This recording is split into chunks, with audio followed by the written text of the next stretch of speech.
मार्कंडे जी बोले, सूर्य के पुत्र सावर्णी जो 8वें मनु कहे जाते हैं, उनकी उत्पत्ति की कथा विस्तार पूर्वक कहता हूं, सुनो।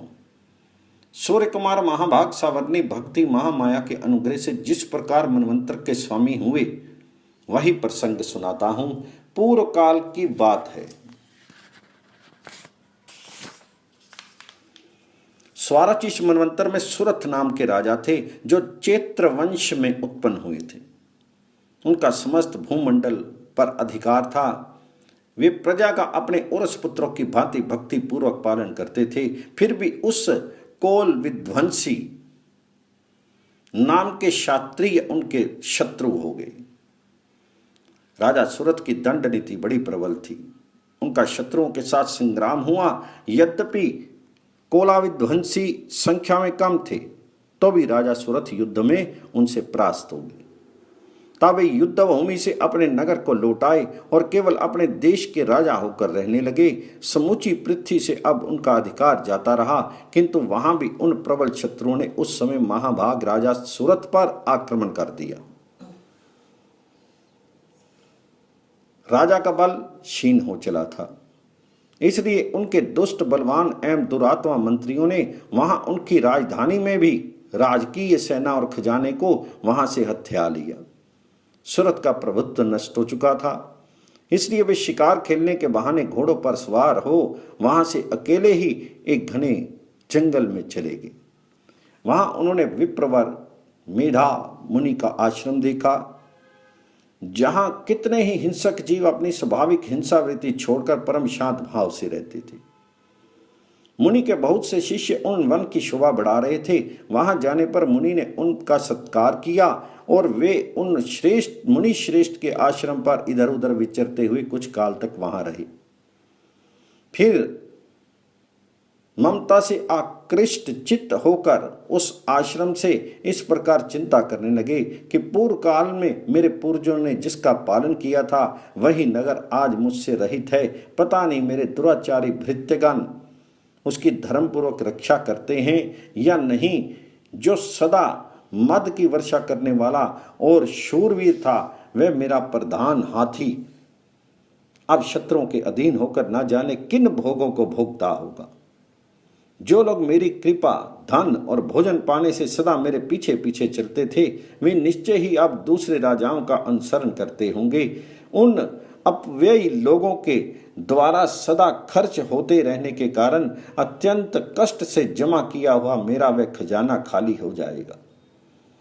ये तथा और भी कई बातें राजा सुरथ निरंतर सोचते रहते थे। एक दिन उन्होंने वहां विप्रवर मेधा के आश्रम के निकट एक वैश्य को देखा, जो उनसे पूछा, भाई तुम कौन हो? यहाँ तुम्हारे आने का क्या कारण है? तुम क्यों शोकग्रस्त और अनमने से दिखाई देते हो? तो राजा सुरथ का ये प्रेम पूर्वक कहा हुआ वचन सुनकर वैश्य ने विनीत भाव से उन्हें प्रणाम करके कहा,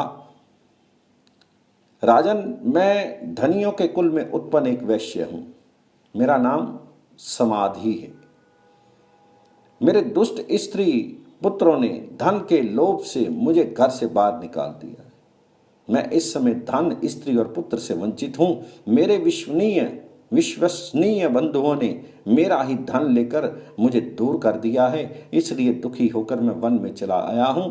यहां रहकर मैं इस बात को नहीं जानता कि मेरे पुत्रों की, स्त्री की और स्वजनों की कुशल है या नहीं।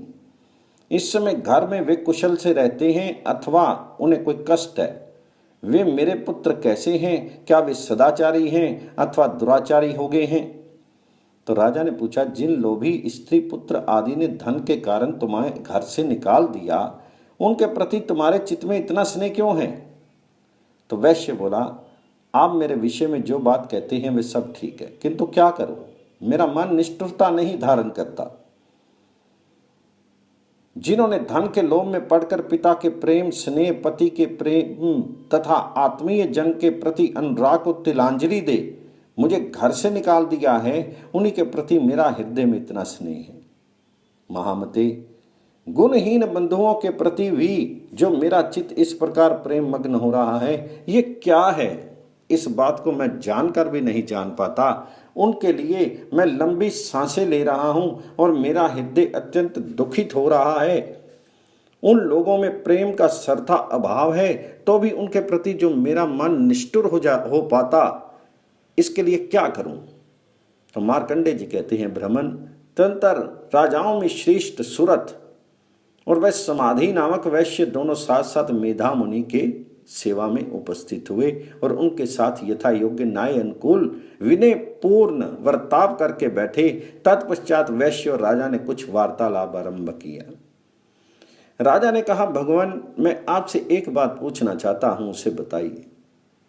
मेरा चित्त अपने अधीन न होने के कारण ये बात मेरे मन को बहुत दुख देती है। मुनि श्रेष्ठ, जो राज्य मेरे हाथ से चला गया है उसमें और उसके संपूर्ण अंगों में मेरी ममता हो रही है, ये जानते हुए भी कि वह मेरा नहीं है। अज्ञानी की भांति मुझे उसके लिए दुख हो रहा है। ये क्या है?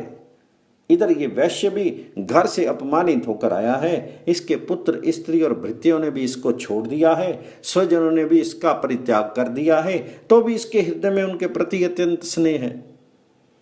इस प्रकार ये तथा मैं दोनों ही बहुत दुखी हैं। जिसमें प्रत्यक्ष दोष देखा गया है उस विषय के लिए भी हमारे मन में ममता जनित आकर्षण पैदा हो रहा है। महाभाग, हम दोनों समझदार हैं, तो भी हम में जो मोह पैदा हुआ है वह क्या है? तो विवेक शून्य पुरुष की भांति मुझ में और इसमें भी ये मूर्ता प्रत्यक्ष दिखाई देती है। तो ऋषि बोले, महाभाग, विषय मार्ग का ज्ञान सब जीवों को है। इसी प्रकार विषय भी सबके लिए अलग अलग हैं। कुछ प्राणी दिन में नहीं देखते और दूसरे रात में भी नहीं देखते, तथा कुछ जीव ऐसे हैं जो दिन और रात्रि में भी बराबर ही देखते हैं।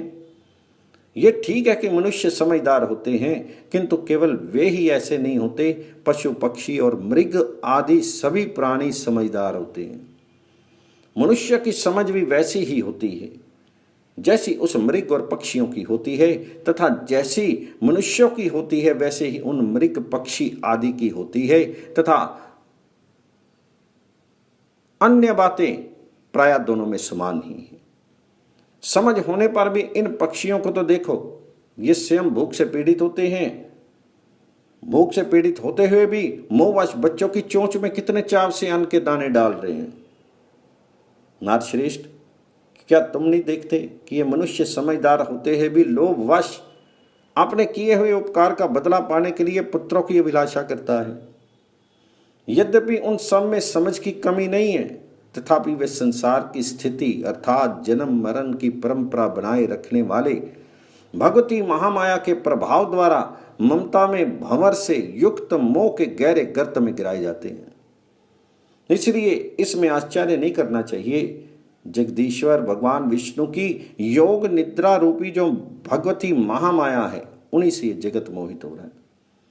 ये भगवती महामाया देवी ज्ञानियों के भी चित्त को बलपूर्वक खींचकर मुंह में डाल देती है। वे ही इस संपूर्ण चराचर जगत की सृष्टि करती है, तथा वे ही प्रसन्न होने पर मनुष्यों को मुक्ति के लिए वरदान देती है। वे ही पराविद्या, संसार बंधन और मोक्ष की हेतुभूता सनातनी देवी तथा संपूर्ण ईश्वरों की भी अधीश्वरी है। तो राजा ने पूछा, भगवान, जिन्हें आप महामाया कहते हैं वे देवी कौन है? ब्राह्मण, उनका आविर्भाव कैसे हुआ तथा उनके चरित्र कौन कौन है? ब्रह्मवेताओं में श्रेष्ठ महर्षि उन देवी का जैसा प्रभाव हो, वैसा जैसा स्वरूप हो और जिस प्रकार प्रादुर्भाव हुआ हो, ये सब मैं आपके मुख से सुनना चाहता हूं।